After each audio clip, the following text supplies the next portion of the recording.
Assalamualaikum warahmatullahi wabarakatuh. Waalaikumsalam warahmatullahi wabarakatuh. Innal hamdalillah nahmaduhu wa nasta'inuhu wa nastaghfiruh wa na'udzu billahi min shururi anfusina wa min sayyiati a'malina. May yahdihillahu fala mudilla lahu wa may yudlil fala hadiya lahu. Asyhadu an la ilaha illallah wahdahu la syarika lahu wa asyhadu anna Muhammadan abduhu wa rasuluhu. Amma ba'd. Qala Allah ta'ala fi kitabihil karim, ya ayyuhalladzina amanu taqullaha haqqa tuqatih wa la tamutunna illa wa antum muslimun. Ya ayyuhan nasu taqu rabbakum alladzi khalaqakum min nafsin wahidah wa khalaqa minha zawjaha wa batha minhuma rijalan katsiran wa nisaa'a wattaqullaha alladzi tasaaluna bihi wal arham innallaha kana 'alaykum raqiba.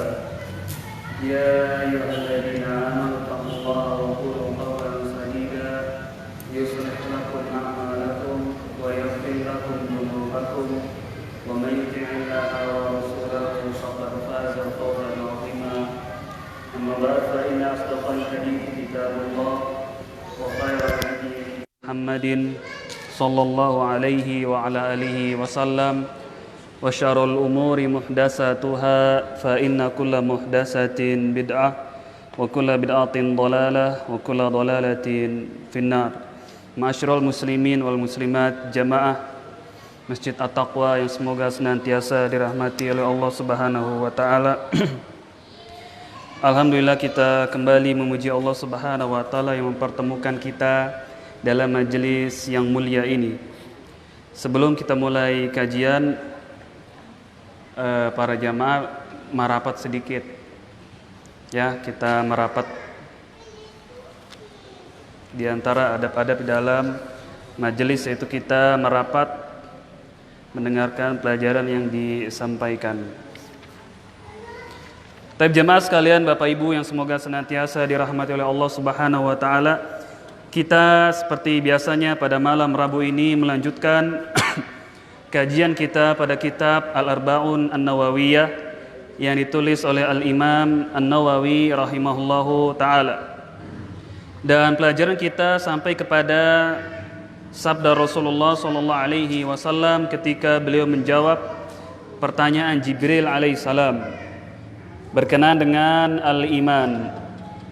Dan kita sudah sampai kepada beriman kepada hari kiamat. Pada pertemuan yang lalu kita sudah sebutkan definisi apa maksud dari yaumul akhir. Itu arti dari yaumul akhir.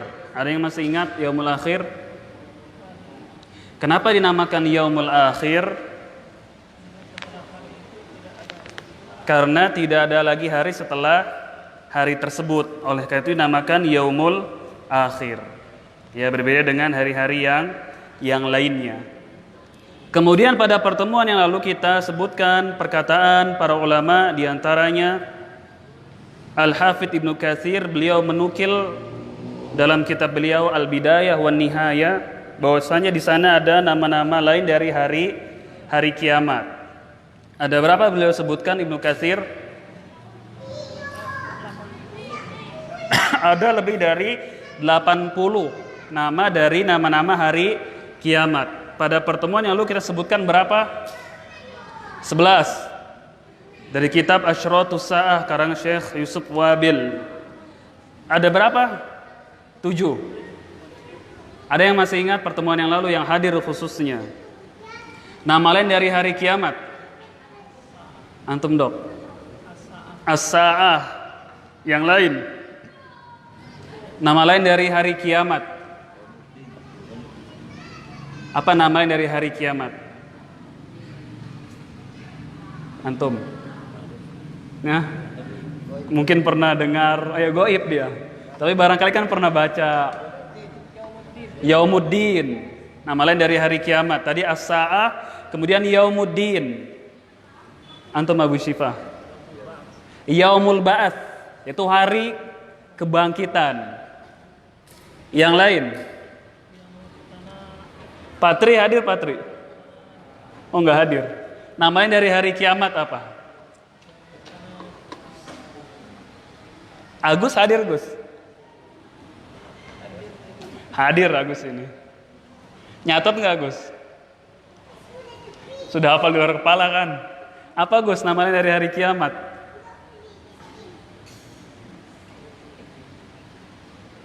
Sebelah sana ada namanya dari hari kiamat. Apa yang lain di antara yaumul akhir? Yaumul ba'ats sudah disebutkan. Barakallahu fikum. Yaumul mahsyar. Ada lagi yang lain?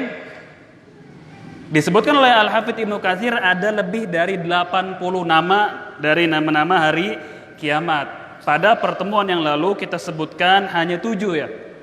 7 di antara nama-nama dari hari kiamat. Apa saja yang lalu? As-sa'ah, At-Tammatul Kubra. Kemudian Yaumut Tanad. Kemudian Azifatil Azifah di surah An-Najm. Kemudian As-Sakhah. Ya. Kemudian Al-Haqqah. Apalagi? Al-Qari'ah juga nama lain dari hari kiamat. Apalagi pertemuan yang lalu? At-Tammatul Kubra sudah. Hal ataka haditsu al-Ghasyiyah. Itulah nama-nama lain dari nama-nama hari kiamat. Dia lebih dari 80 nama disebutkan oleh Al-Hafidz Ibnu Katsir rahimahullahu taala. Kemudian jemaah sekalian kita lanjutkan di sini dari perkataan Syekh Muhammad bin Shalih Al-Utsaimin dalam kitab beliau Syarah Usul Ats-Tsalatsah. Yang bawa kitabnya bisa dilihat ketika beliau membahas tentang Arkanul Iman dari hadis Jibril alaihissalam.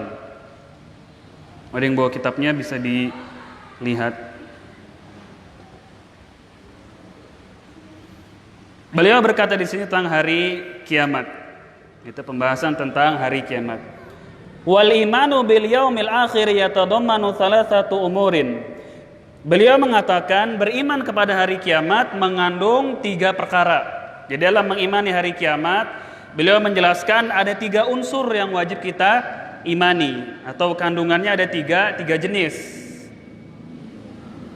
Ya, beliau akan sebutkan di sini beriman kepada hari kiamat itu mengandung 3 perkara. Kalau beriman kepada Rasul, beliau sebutkan berapa? Pertemuan-pertemuan yang lalu tentang beriman kepada Rasul. Ada berapa unsur dalam mengimani para Rasul itu? Ada berapa? Ada 4. Pertama, mengimani bahwasanya risalah mereka adalah benar. Ini dalam mengimani Rasul. Kemudian yang kedua,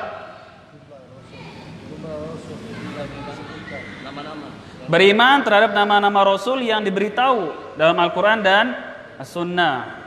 Kemudian yang ketiga, membenarkan apa-apa yang sahih dari mereka. Kemudian yang keempat, yang paling penting, mengamalkan syariat Rasul yang diutus kepada kita. Itulah dalam mengimani Rasul. Kemudian beriman hari kiamat ini mengandung 3 hal. Al-awwalu, yang pertama dalam mengiman hari kiamat, yang pertama al-imanu bil ba'tsi. Yang pertama adalah mengimani adanya hari al-ba'ats, yaitu kebangkitan. Di dalam mengiman hari kiamat, yang pertama wajib kita beriman akan adanya hari kebangkitan. Di mana ini? Di akhirat, di padang mahsyar. Wa huwa ihya'ul mauta hina yanfukhu fis-sur an-nafkhatu tsaniyah fayaqumun nasu li rabbil alamin hufatan ghairu munta'ilina uratan ghairu mustaqirina ghairu gurlan ghairu muhtatinina. Qala Allah Ta'ala, yang dimaksud yaumul ba'ats atau al-iman bil ba'ats, hari kebangkitan, adalah dihidupkannya kembali orang-orang yang sudah wafat. Dihidupkannya kembali orang-orang yang sudah mati. Dibangkitkanlah mereka dari mana? Dari alam kubur. Ini adalah keyakinan kita akan dibangkitkannya seluruh manusia dari alam kubur. Ini yang dimaksud dengan beriman dengan hari kebangkitan. Ketika ditiup sangkakala yang keberapa? Yang kedua. Lalu pernah kita bahas tentang malaikat yang ditugaskan untuk meniup sangkakala. Siapa namanya? Khilaf para ulama kan tentang malaikat yang ditugaskan untuk meniup sangkakala. Ada yang mengatakan Israfil. Ini jumhur mayoritas para ulama kita. Walaupun tidak ada dalil yang sahih yang menerangkan bahwasanya Israfil lah yang meniup sangkakala. Sebagian mereka berdasarkan hadis sahibu as-sur. Ingat nggak? Itu masih muda dulu. Ya sahibu as-sur, yaitu yang memegang trompet. Apa trompet namanya? Sangkakala. Nah, dibangkitkannya manusia dari kubur mereka di tiupan yang kedua. Karena sangkakala itu ditiup berapa kali? 2 kali.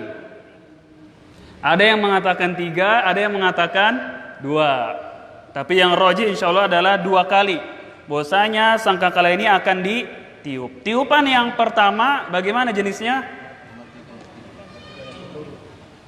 Menghancurkan dan mematikan. Itu tiupan kali yang pertama. Tiupan yang kedua bagaimana? Menghidupkan kembali mereka yang sudah mati. Nah, sebagian mengatakan 3 kali. Tiupan yang pertama adalah memporak-porandakan. Tiupan yang kedua mematikan mereka. Tiupan yang ketiga baru membangkitkan mereka. Ya, namun yang rajih insyaallah taala adalah 2 kali. Nah, al-ba'ts ini ketika orang-orang yang sudah mati dihidupkan dari kuburnya di tiupan yang kedua. Dan ini adalah akidah kita, akidah kaum muslimin. Berbeda dengan orang-orang kafir. Oleh karena itu usul mereka dalam mendustakan para nabi dan rasul ini, yaitu orang kafir tidak percaya akan adanya hari kebangkitan. Ini yang sering kita singgung tentang 3 prinsip usul kesesatan orang-orang kafir dari zaman ke zaman. Itu mereka mendustakan diantaranya hari kebangkitan. Yang pertama apa? Mereka mengingkari kenapa nabi itu dari kalangan manusia. Yang kedua apa syubhat mereka? Mereka terkaget-kaget bahwasanya Rob itu hanya berapa? 1. Ini syubhat mereka dari zaman ke zaman orang kafir. Mereka nggak mau bahwasanya nabi dari kalangan manusia. Yang mereka inginkan nabi dari kalangan malaikat. Yang kedua, mereka mengingkari bahwasanya Rob itu 1. Maka Rob mereka banyak menurut sangkaan mereka yang batil. Yang ketiga ini, mereka mengingkari hari kebangkitan, hari kiamat. Fayaqumun nasu lirabbil alamin. Pada hari itu manusia berdiri di hadapan Rabbul alamin. Ya, beriman kepada hari kebangkitan maknanya adalah beriman bahwasanya Allah akan menghidupkan orang-orang yang telah wafat dari kubur mereka, yaitu di ketika tiupan yang kedua. Ketika itu manusia berdiri di hadapan Rabbul alamin. Hufatan ghairu munta'ilina. Mereka dibangkitkan dalam keadaan tanpa memakai alas kaki. Nggak pakai sendal, nggak pakai sepatu. Manusia dibangkitkan di padang mahsyar ketika itu dia telanjang kaki. Tidak memakai sendal, sepatu dan yang lainnya, alas dia nggak pakai. Kemudian uratan ghairu mustatirina. Kemudian juga dibangkitkan dalam keadaan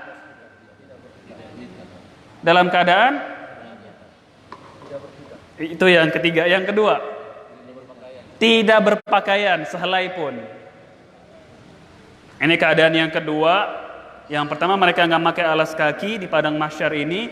Kemudian mereka tidak mengenaikan sehelai kain dan baju, nggak ada. Kemudian gurlan ghairu mukhtatinina. Ini dia. Kemudian mereka dibangkitkan dalam keadaan tidak dikhitan. 3 keadaan ini sama ketika kita baru apa? baru lahir. Sama persis ketika kita baru melahirkan. Nggak ada yang langsung pakai sendal, tidak ada yang langsung memakai baju, dan tidak ada yang disunat. Kecuali siapa?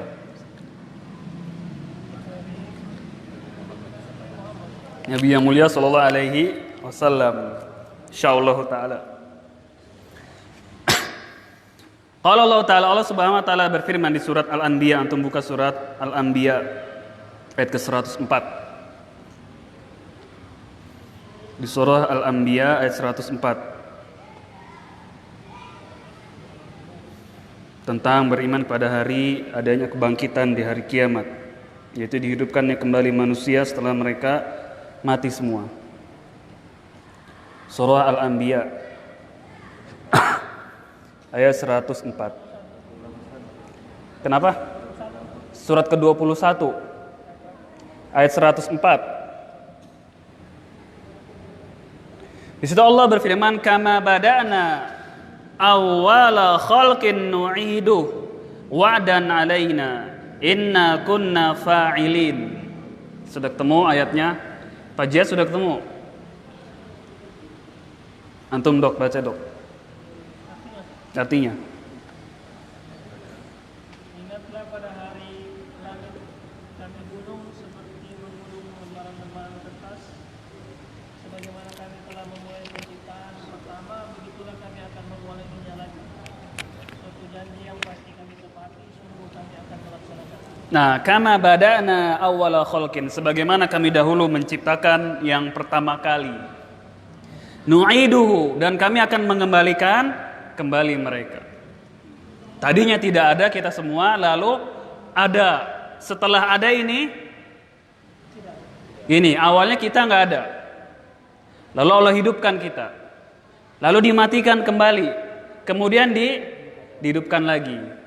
Jadi berapa kali kita mati? 2. Dari tidak ada, hidup, kemudian mati lagi, kemudian hidup lagi. Demikianlah janji atas diri kami, inna kunna fa'ilin, dan sungguh kami benar-benar akan melakukan hal tersebut. Di surat Al-Anbiya tentang hari kebangkitan ayat ke-104. Wal ba'tsu haqqun tsabitun dalla 'alail kitabu was sunnatu wa ijma'ul muslimin. Qala Allah taala, wal ba'tsu, kata beliau di sini, kebangkitan itu adalah hakun, benar adanya. Ditegaskan di dalam Al-Qur'an dan As-Sunnah, dan juga kesepakatan kaum muslimin. Ya, tentang kebangkitan ini adalah hak, benar adanya. Apa yang menjadi dasarnya? Pertama, Al-Quran, kemudian As-Sunnah, yaitu hadis Nabi SAW, wa ijma'ul muslimin, dan juga kesepakatan kaum muslimin tentang adanya hari kebangkitan. Allah Subhanahu wa taala berfirman di surat Al-Mu'minun ayat ke-15 dan 16. Allah katakan, "Tsumma innakum ba'da dzalika lamayitun. Tsumma innakum yaumal qiyamati tub'atsun." Ya, tsumma innakum ba'da dzalika lamayitun. Kemudian kalian setelah itu betul-betul akan mati. Tsumma innakum yaumal qiyamati tub'atsun. Kemudian kalian nanti di hari kiamat tub'atsun, akan dibangkitkan. Ya, yang menjadi dalil di sini adalah di kalimat tub'atsun. Di surat Al-Mu'minun ayat ke-15 dan ayat ke-berapa? Ke-16. Yaitu Allah katakan tub'atsun. Kemudian nanti kalian di hari kiamat tub'atsun, akan dibangkitkan. Di surat Al-Mu'minun ayat 15 dan 16. Wa qala Nabi sallallahu alaihi wasallam. Rasulullah sallallahu alaihi wasallam beliau bersabda dalam hadis riwayat Al-Imam Al-Bukhari tentang hari kebangkitan ini padang mahsyar, dan juga Al-Imam Muslim. Beliau bersabda, yuhsyaru an-nasu yaumal qiyamati hufatan gurlan. Beliau bersabda, yuhsyarun nas yaumal qiyamah, manusia akan digiring, ya, akan dibangkitkan, dikumpulkan di hari kiamat. Maksudnya dikumpulkan ini di mana? Di padang mahsyar. Ya, manusia akan dikumpulkan, digiring mereka. Yaumal qiyamah, di hari kiamat, hufatan gurlan, dalam keadaan tidak memakai alas kaki dan tidak memakai baju. Kemudian juga tidak dikhitan. Nah, dalam sabda beliau ini ditegaskan adanya padang mahsyar, yaitu hari kebangkitan, dibangkitkannya manusia di hari kiamat kelak. Berarti yang menunjuki al-ba'ats ini pertama ayat, kedua apa? Hadis Nabi sallallahu alaihi wasallam, wa ajma'al muslimuna ala tsubutihi, dan juga kesepakatan kaum muslimin akan adanya hari al-ba'ats. Yang mengingkari adanya al-ba'ats bagaimana? Bisa kufur ketika seseorang mengingkari adanya hari kebangkitan. Ada nggak orang yang mengingkari adanya kebangkitan? Ada dari kalangan orang-orang kafir, mereka mengingkari hari kebangkitan. Dari kalangan kaum muslimin ada nggak? Siapa mereka yang mengingkari hari kebangkitan? Jil. Siapa mereka yang mengingkari adanya hari kebangkitan? Atau reinkarnasi? Dari sekte apa? Yang meyakini adanya reinkarnasi dari sekte Syiah, diantara yang mereka meyakini adanya reinkarnasi kepada kucing dan yang lainnya. Dan kesepakatan kaum muslimin, kata beliau, akan adanya hari kebangkitan. Wa huwa muqtadul hikmati hina taqtadi an yaj'alallahu ta'ala li hadhil khaliqati ma'adan yujazihim fihi ala ma kalafahum bihi ala alsinati rusulihi. Qala Allah Ta'ala, beliau mengatakan adanya hari kebangkitan itu sesuai dengan hikmah, ya, ada pelajaran di dalamnya yang menuntut hal tersebut. Kenapa ada hari kebangkitan? Memang seperti itu, kita ini diciptakan bukan dalam keadaan sia-sia untuk bermain-main. Kalau tidak ada hari kebangkitan, berarti kita diciptakan di dunia main-main saja, tidak ada pembalasan. Ini adalah tuntutan dari hikmah yang ada pada siapa?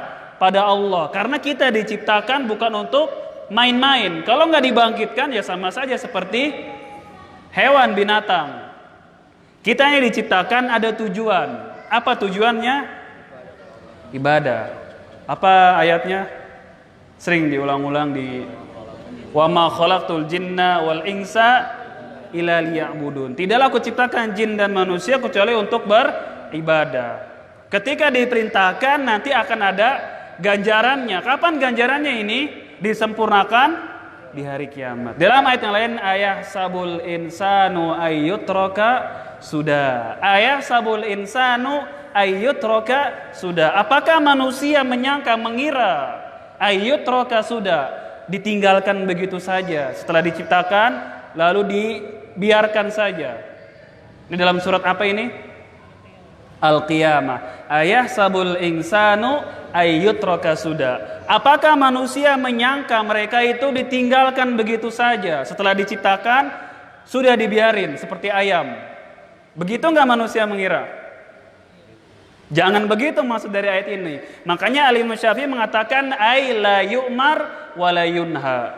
Imam Syafi'i mengatakan ketika menafsirkan ayat ini, apakah manusia mengira dibiarkan begitu saja? Beliau sebutkan ay la yu'mar wa la yunha, yaitu mereka menyangka tidak diperintah dan tidak dilarang. Apakah manusia mengira diciptakan tidak diperintah dan tidak dilarang? Padahal kita diperintah dan dilarang. Benar nggak? Kaum muslimin makanya di dunia ini seperti di penjara. Gimana hadisnya? Ad-dunya sijnul mu'min wa jannatul kafir. Ini hadis riwayat siapa? Al-Imam Muslim. Apa kata Nabi? Dunia ini adalah penjara bagi orang-orang yang beriman. Maksud penjara di sini adalah kita itu tidak bebas di dalam berkehidupan di dunia ini. Ada larangan-larangan yang tidak boleh diterjang, seperti berzina, meninggalkan sholat, dalam berusaha nggak boleh yang berhubungan dengan yang haram, riba dan yang lainnya. Itulah penjara. wa jannatul kafir, dan dunia ini adalah sorga bagi orang-orang kafir. Ya enggak? Kenapa dikatakan sorga buat mereka? Jika dinisbahkan dengan azab yang Allah sediakan di mana? Di akhirat. Kalau dinisbahkan orang-orang kafir itu mati dalam keadaan kekafiran, mereka akan masuk ke dalam neraka selama-lamanya. Maka ketika di dunia adalah sorga buat mereka. Sebaliknya kaum mukminin ketika di dunia seperti di penjara. Kalau dinisbahkan dengan surga yang disediakan buat mereka. Faham dari hadis ini? Kenapa dikatakan surga bagi orang kafir? Yaitu kalau dinisbahkan. Nanti Allah akan sediakan azab buat mereka di hari kiamat. Maka dunia ini adalah surga buat mereka. Mau minum apa aja bebas, mau makan apa aja bebas, mau melakukan apa saja bebas. Kumpul kebo, kumpul kambing, kumpul ayam, bebas mereka. Tapi kalau kaum muslimin boleh nggak? Nggak boleh. Oleh karena itu kalau dinisbahkan orang-orang beriman dengan apa yang Allah sediakan di akhir kelak berupa surga adalah penjara buat kaum mukminin. Jam 4:30 sudah ada suara azan. Asyiknya ngapain itu pagi-pagi? Asyiknya regut kan, istirahat, tidur. Tapi di situ ada perintah untuk melaksanakan sholat subuh. Apalagi bagi yang laki-laki. Di mana tempat mereka sholat? Di masjid. Kecuali kalau sakit, kemudian apalagi hujan, ada peperangan mungkin, baru boleh di rumah. Nah sering hujan ini, boleh nggak sholat di rumah? Hujan boleh nggak sholat di rumah ketika hujan?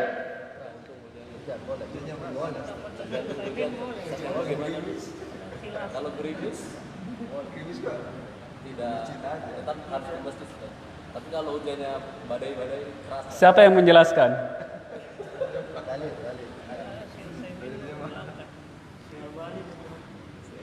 Hujan yang seperti apa yang bisa jadi uzur bagi kaum laki-laki untuk tidak pergi ke masjid?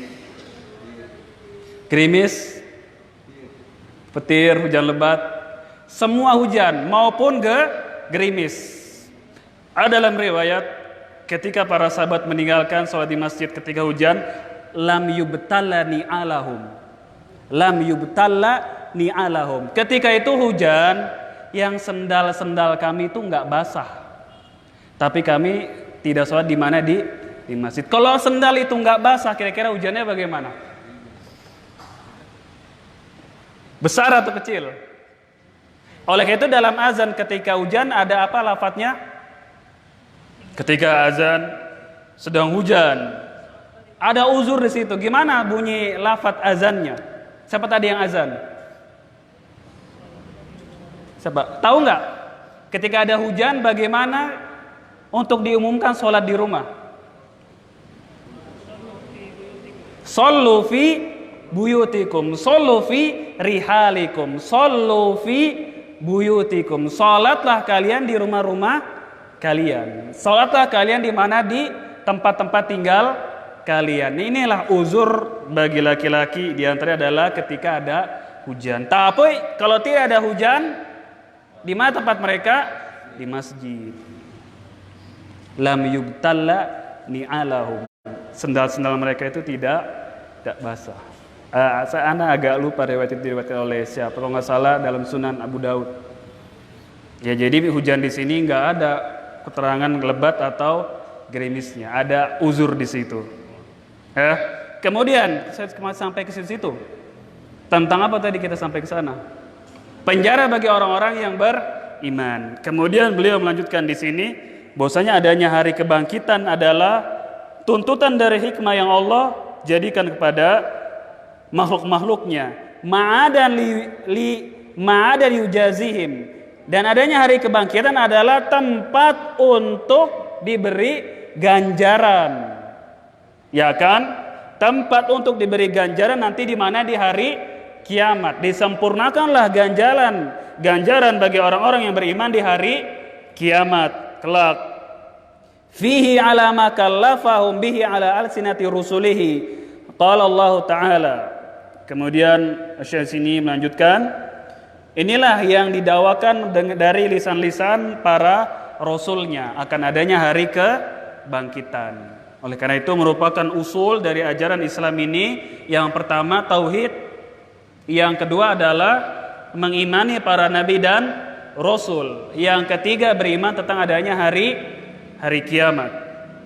Allah berfirman, afa hasibatum annama khalaqnakum abatha wa annakum ilaina la turja'un, di surat Al-Mu'minun ayat 115. Afa hasibatum annama khalaqnakum abatha, apakah kalian menyangka bahwasanya kami menciptakan kalian abatha, yaitu main-main? Wahai manusia, apakah kalian menyangka kami menciptakan kalian itu adalah main-main? Wa annakum ilaina la turja'un, dan bahwasanya kalian tidak akan dikembalikan kepada kami. Berarti manusia diciptakan bukan main-main, dan juga akan dikembalikan kepada siapa? Kepada Allah nanti di hari kiamat. Ya, ini ayat yang sering diulang-ulang oleh siapa?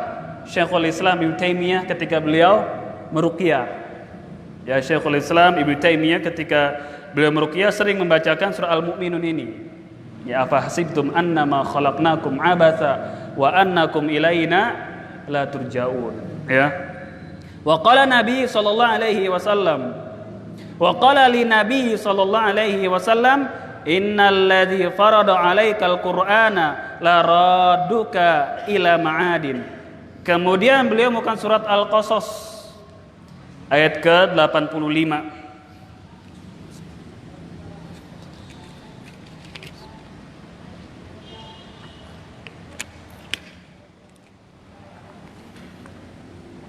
Innal ladzi farada 'alaika Al-Quran la radduka ila ma'adin. Ketemu ayatnya? Baca dok. 85. Artinya sesungguhnya Allah yang mewajibkan engkau Muhammad untuk melaksanakan hukum-hukum Al-Quran benar-benar akan mengembalikanmu ke tempat kembali. Nah, sesungguhnya Allah SWT mewajibkan kepadamu untuk melaksanakan, yakni kemudian menjelaskan apa yang ada dalam Al-Quran. La radduka ila ma'adin, dan akan membalikan engkau wahai Muhammad kepada ma'ad, yaitu hari kiamat. Ya, ke Nabi SAW akan dikembalikan nanti di hari kiamat, juga akan dibangkitkan. Nah, itu dia yang pertama bagian dari mengimani hari kiamat, yaitu beriman kepada adanya kebangkitan, al-ba'tsu. Bagian yang kedua,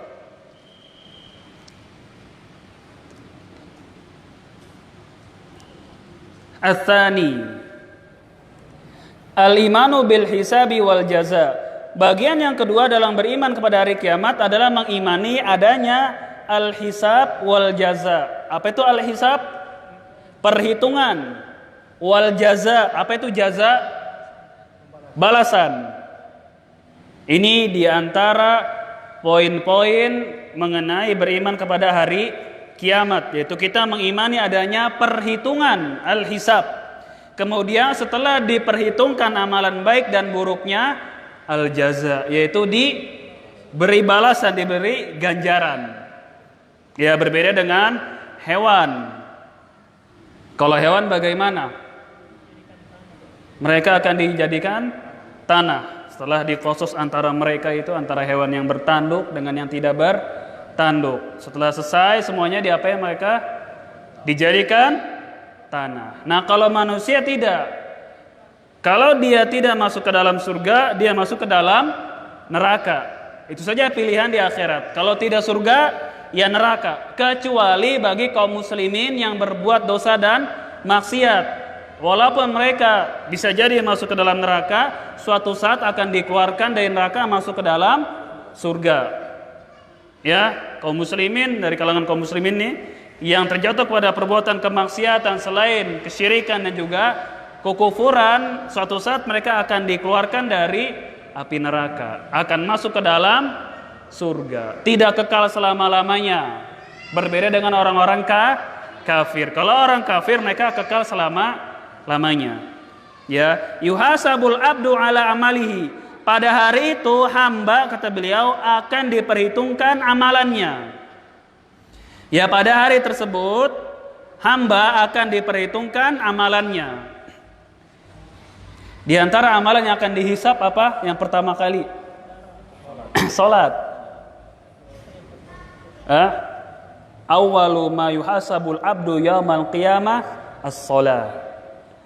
Yang pertama kali dihisap hamba darinya adalah perkara tentang salat. Kalau salatnya baik, maka akan baiklah sairu amali, akan baiklah amal-amalan yang lain.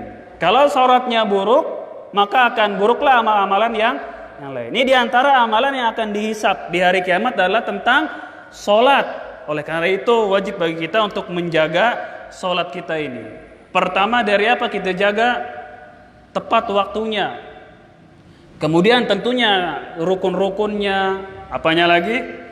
Wajib-wajibnya dan syaratnya dan sunnah-sunnahnya. Ini dijaga. Ya, tentang sholat ini. Jangan sholat itu kita asal-asalan. Caranya juga harus sesuai dengan contoh Nabi SAW. Bukan cara sholat asal-asalan. Ikutin lingkungannya, ikutin ustadznya, ikutin kaumnya, bukan. Tapi sholatlah seperti Nabi SAW.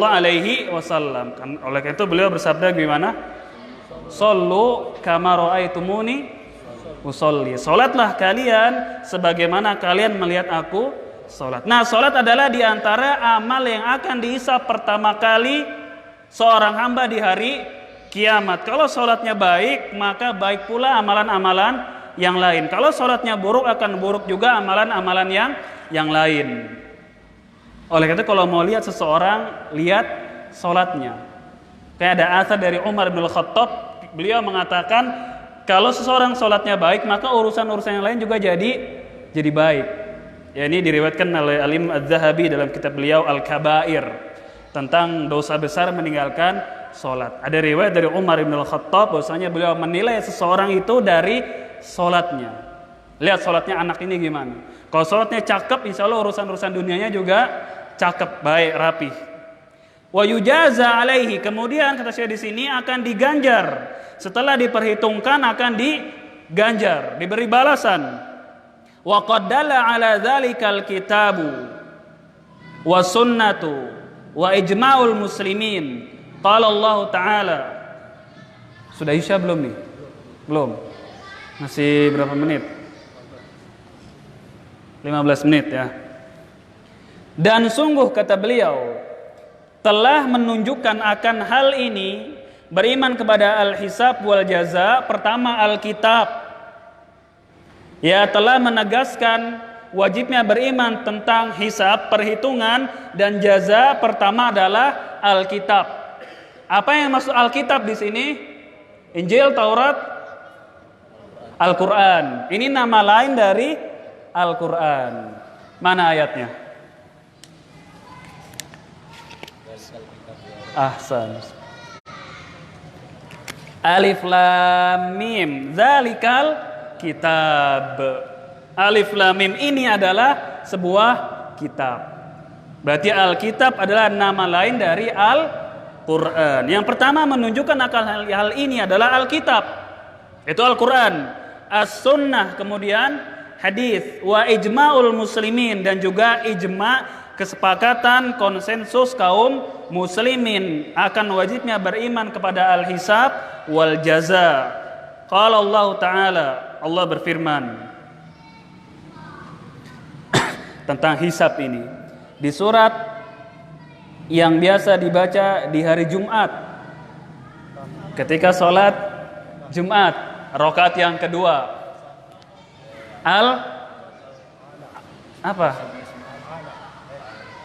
Rakaat kedua di sholat Jumat. Al-A'la atau Sabisma Rabbikal A'la? Rakaat kedua.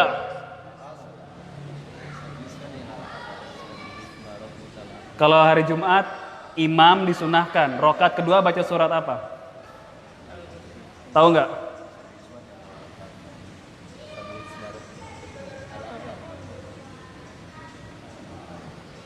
Bukunya jangan dilihat dulu ya. Antum dok, surat apa rakaat kedua? Al-Ghasyiyah. Hal ataka haditsul Ghasyiyah. Nah, di surat Al-Ghasyiyah akan adanya hisab. Dalilnya di surat Al-Ghasyiyah ayat ke-25 dan 26. Tapi nggak wajib itu ya, itu hanya sunnat saja, mustahab, disukai. Tapi baca surat yang lain diperbolehkan tidak? Boleh saja. Tapi mustahab, disukai untuk membaca ayat rakaat pertama surat Al-A'la, rakaat kedua surat Al-Ghasyiyah, atau rakaat pertama surat Al-Munafiqun, surat kedua surat ayat rakaat pertama surat Al-Munafiqun, rakaat kedua surat Al-Jumu'ah. Ya, di surat Al-Ghasyiyah ayat ke-25 26.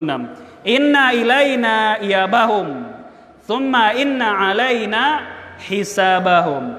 Inna ilaina iyabahum, thumma inna alaina hisabahum. Apa artinya? Baca antum Akhwi Dodo.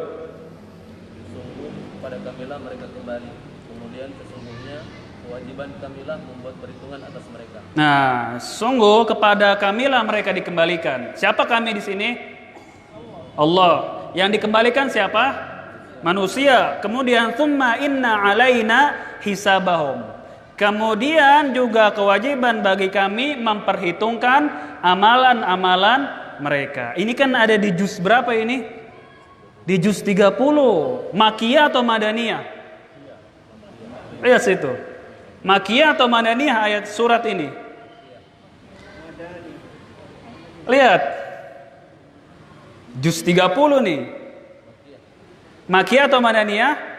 Makiyah. Berarti surat ini adalah surat-surat yang turun sebelum Nabi SAW hijrah. Makiyah. Dan kandungan surat-surat Makiyah ini rata-rata, yaitu tarsikhul aqidah, zikru an-nari wal jannah. Surat-surat Makiyah sebagaimana disebutkan oleh Syekh Ibnu Utsaimin dalam kitab beliau Usulun fit Tafsir, bahwasanya kandungan surat-surat Makiyah, perhatikan nama antum, itu dia banyak menyebutkan tentang sorga dan neraka dan penekanan masalah-masalah akidah di surat-surat Makiyah, yaitu surat-surat yang turun sebelum Nabi SAW hijrah ke Madinah. Itu banyaknya kandungannya penyebutan sorga dan neraka, dan juga tarsikh, yaitu apa? Pengokohan, pemantapan masalah-masalah akidah. Oleh karena itu surah Al-Ghasyiyah masuk tadi surat Makiyah dia. Dan ini ada di juz berapa? Juz 30. Siapa yang sudah hafal juz 30? Umur sudah 40, 42. Kalau ngomongin bendera dibakar jago, juz 30 ketinggalan. Yang lagi heboh diikutin segala macam, juz 30 tinggalan lagi. Nah, juz 30 inilah banyak surat-surat Makiyah dan bacalah tafsirnya. Ini tingkatan yang kedua setelah kita membaca, menghafal, kita membaca tafsirnya para ulama bagaimana agar hafalan kita lebih kuat dan lebih bermakna ketika kita tahu artinya yang pertama dan juga tafsirannya. Nah, di surat ini Allah sebutkan tentang adanya hisab. Sudah azan?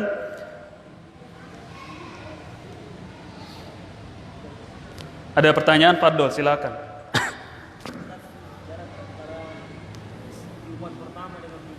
Bismillah.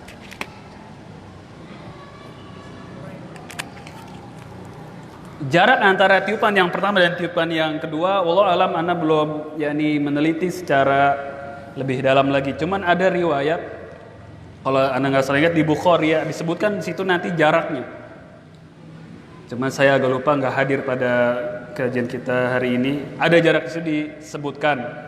Di antaranya disebutkan dalam kitab Asyratus Sa'ah yang kemarin kita bawa. Cuman ana agak lupa. Ada jarak di situ antara tiupan pertama dengan tiupan yang kedua. 40 ya. Cuman 40 Abu Hurairah ini nggak bisa jawab dia. Apakah 40 hari kah?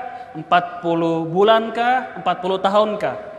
Abu Hurairah hanya menyebutkan sami'tuhu Nabi SAW yaqul dzalika. Aku hanya mendengar Nabi SAW mengatakan 40. Ya, 40 ini jaraknya kita ingat dari Abu Hurairah radhiyallahu taala anhu mendengar dari Nabi sallallahu alaihi wasallam. Ketika ditanya 40-nya 40 apa? Baru beliau nggak bisa menjawab. Begitulah aku mendengar dari Nabi sallallahu alaihi wasallam. Ya wallahu taala a'la wa a'lam. Itu berarti jawabannya. Jazakallahu khairan. Pak. Hujan. Asyik ini. Fikih ya. Tapi biasanya saya bilang mau tidak mau begitu. Iya. Apakah tidak menyalahi ada keringanan di Ustaz? Enggak menyalahi. Itu hanya ada uzur di situ. Memang sebagian ada yang membantah di situ ada kata mator, yaitu mator hujan yang lebat, dan riwayat yang lain yakni ada apa disebut.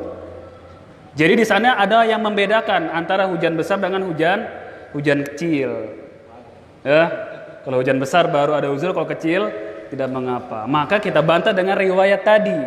Bahwasanya para sahabat mereka sholat di rumah-rumah mereka, ya ini dalam keadaan sendal mereka di luar tidak basah. Berarti hujan dari hadis ini adalah hujan yang tidak lebat dan tetap adanya rukhsah di sana. Namun kalau kita mau ke masjid boleh apa enggak? Boleh, enggak apa-apa. Namun ada rukhsah kalau ingin meninggalkan sholat berjamaah di masjid. Tapi kalau kita ke masjid dengan naik mikro dan payung dan yang lainnya boleh enggak? Boleh. Namun ada rukhsah di sana. Bukan hal yang terlarang ketika kita meninggalkan masjid pas sedang hujan. Oleh karena itu diantara fikih ketika hujan boleh sholatnya di jamak. Ini termasuk sunnah yang matrukah, yang ditinggalkan. Ya imam, kita sholat maghrib hujan. Lalu kita jamak antara maghrib dengan isya. Maghrib 3 rakaat, isya 4 rakaat. Habis itu pulang deh, makan mie ayam dan lain-lain. Ketika azan isya kita sudah sholat. Ini termasuk sunnah yang ditinggalkan, yaitu menjamak sholat ketika hujan. Coba kalau diterapkan di kaum muslimin sangat memudahkan mereka. Apalagi di musim seperti ini kan, asyik di rumah bisa minum kopi, baca buku. Ya kan? Ya itu ada sunnah-sunnah yang maturkah di antara itu bisa dijamak. Tapi imam. Kita jamak.